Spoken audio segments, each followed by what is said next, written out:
Man, I know people don't really believe that he'll make it to Cleveland, but I think that's where you end up at. I think Cleveland is the place to retire. I think that's the town. What a beautiful sight. If he's able to even bring Bronny there, I think Bronny will get more run on Cleveland.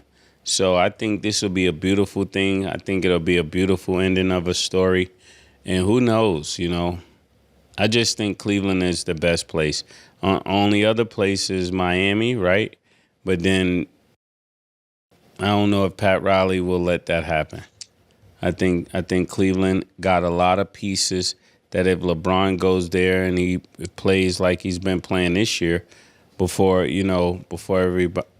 end of the playoffs, they could really have a shot to do something special. Maurice. No. Yeah, I got a different opinion. Even when I seen the highlights of people talking like this felt like Jordan Wizardish days. And I was like, man, it's just time for my man to exit stage left and leave on top.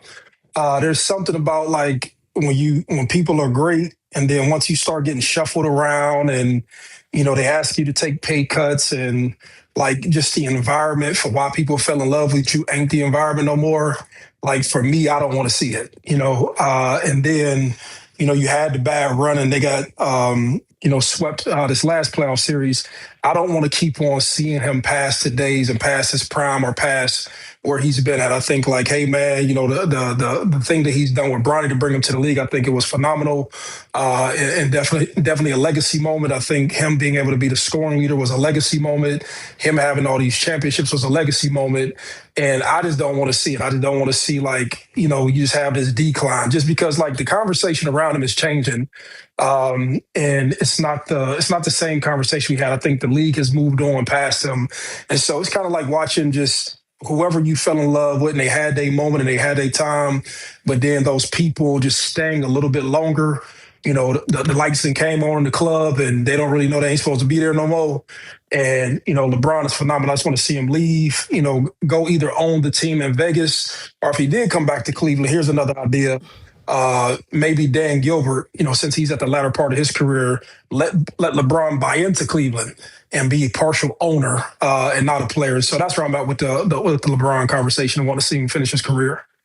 Mo, I ain't like that take. Mo, I really didn't like that. Listen. I had an epiphany. People would think I had an epiphany, and this will be a great one. How about LeBron go to Cleveland and bring both of his sons to Cleveland? Forget playing pause with one son. Imagine them on the court, just how it would look to have both of your sons.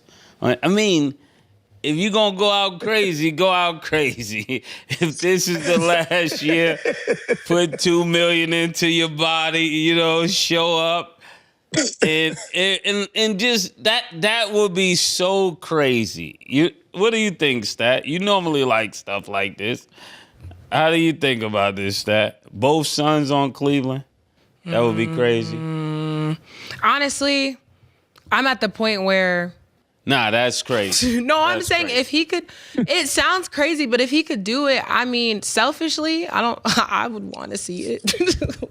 No, I'm thinking, and I'm not saying this jokingly. I'm saying, yeah, if you got the big bro on the team, get the second one on the team. I mean, just go out crazy, man.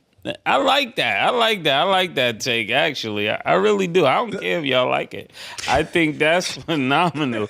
In Cleveland, both of his sons, it will be three James on three jerseys with James on there. What's your take, Stat? I don't know. I mean, me personally, just because I like stories like this, I would like to see him play with both of his sons, if that's in his cards. And I can't say it's in his cards because he can make it happen. If I'm little bro and you play with the oldest brother, put me on the team too. It's just that simple. I'm not mad at it.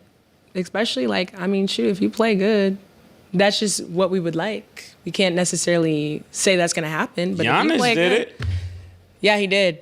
He definitely did. Giannis made it happen. Giannis did it. If Giannis could do it, Bron could do it. I mean, but we knew Bron could do it. No, but I'm saying if this is his final year, I'm not saying this joking or trolling or nothing.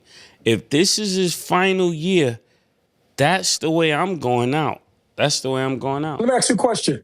Let me ask you another question, right? So, and I'm not even playing devil's advocate, right? I think that would be a special moment, right? I got 2 little boys. If I was able to play any professional sports, like personally, I would. But how do you think that impacts his legacy personally if he did it?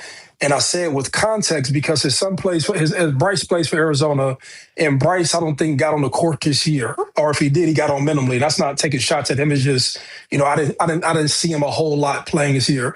So how do you think that would play into the LeBron legacy moving forward if he was to do something like that? Over time, I'm not going to lie, that has changed for me. I still hold the sentiments that I hold on other issues, but when it comes to what you do for your children, I got to respect that. As a father of 2 boys myself, I got to respect that. I got to respect because we're in a world where people have been given privileges over us as young black men our whole lives.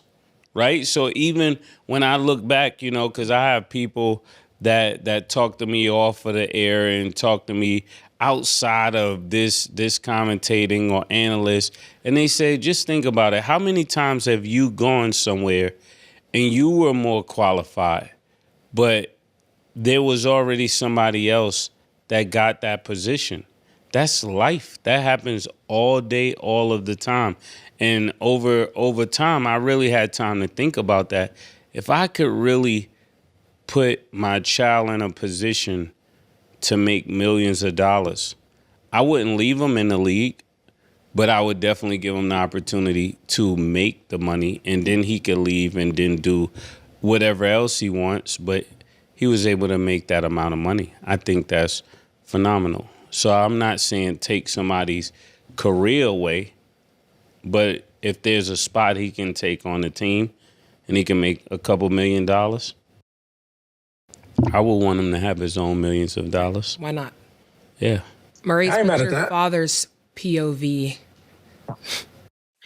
Yeah, I mean, it's the same thing, and that's like, and I don't know if I'm contradicting myself by saying it, but take context too. LeBron is a year younger than me. We came up together. We're in the same age bracket, same everything, right? And so as a peer and as a fan, you just like, you want somebody to leave in a certain light because you always want to view them a certain way athletically. And, I think once you start doing that, like it becomes something else. But from a father's standpoint, you do want to do and give your kids privileges.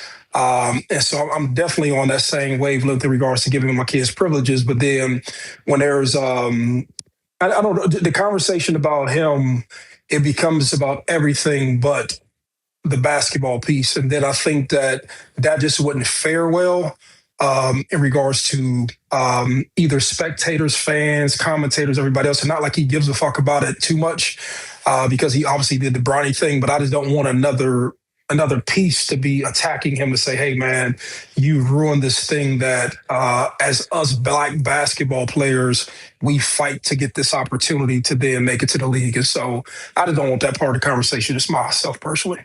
Yeah, I think I'm just speaking of it in a different way. I don't think I'm speaking of it from a basketball savant area. I'm speaking of it from a dad perspective.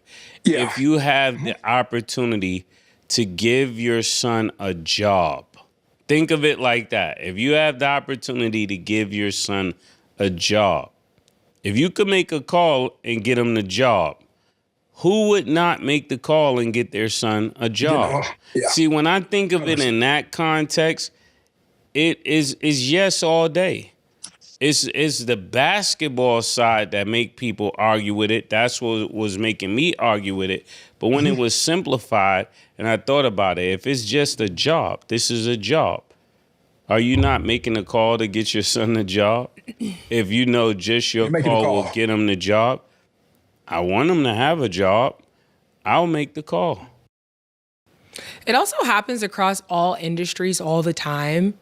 Literally all the time. It just is not as public because this is a public type of thing because obviously everybody's watching basketball and they're seeing the headlines. But in those corporations and those Fortune 500 companies and those CEOs, they're doing the same exact thing. It's just not public and like open to all this scrutiny where we're like, that shouldn't happen and da-da-da-da-da. Like, I don't know. I just believe what's for you is for you. And I don't think necessarily all the time giving somebody else a slot takes away from other people. Because I also feel like you're supposed to have it. Sometimes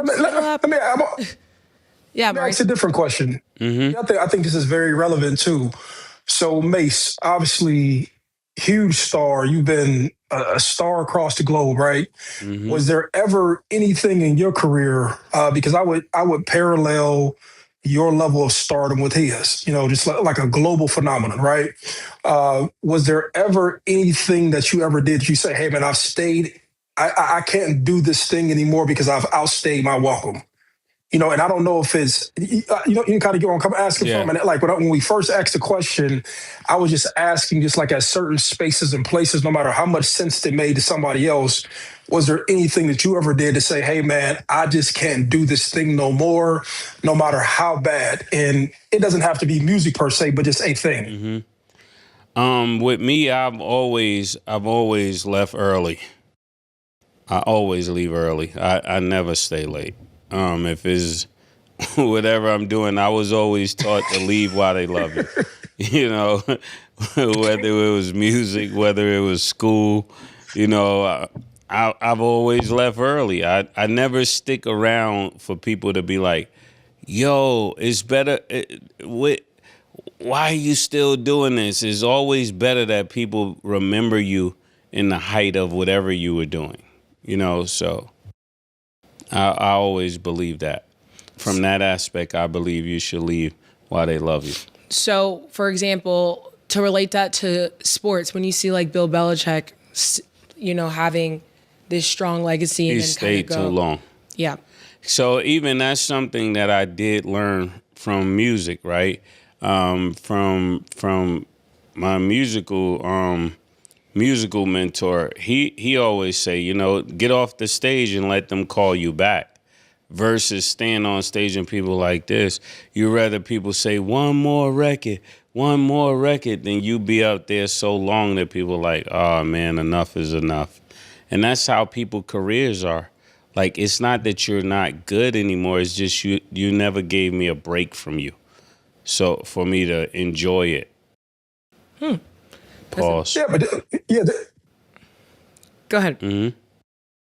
No, but like, so even that nuance in conversation, like I just don't think people have that perspective because there's not a lot of people who have been globally famous or who can even parallel and have a discussion and give the wisdom of why do you leave early or just like understanding, hey man, you want people to call you back and you don't want to outwear your welcome. And I just think that's just life advice and life wisdom in general.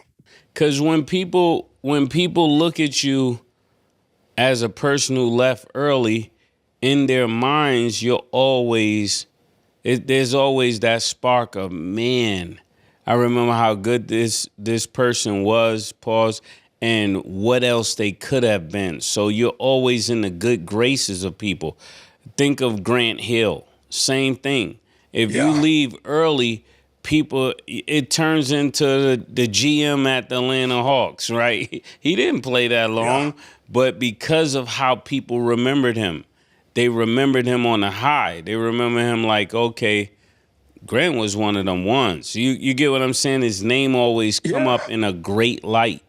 And when your name come up in a great light, that allows you to travel down that road much further because there's no cleanup work. It's really just this person is there. We know what they used to be. We know what they meant to us. And now this new opportunity, I just want to have them around. That's basically how people feel about those people. And that's in different genres. The same thing is true. But those people that outweigh their welcome and people want to push them out, they start looking for everything wrong about them. And they critique everything wrong about them. because they just been there too long. And you know, when people see you all the time, it kind of, people don't be so fond of you when they got a lot of access to you and they see you all the time.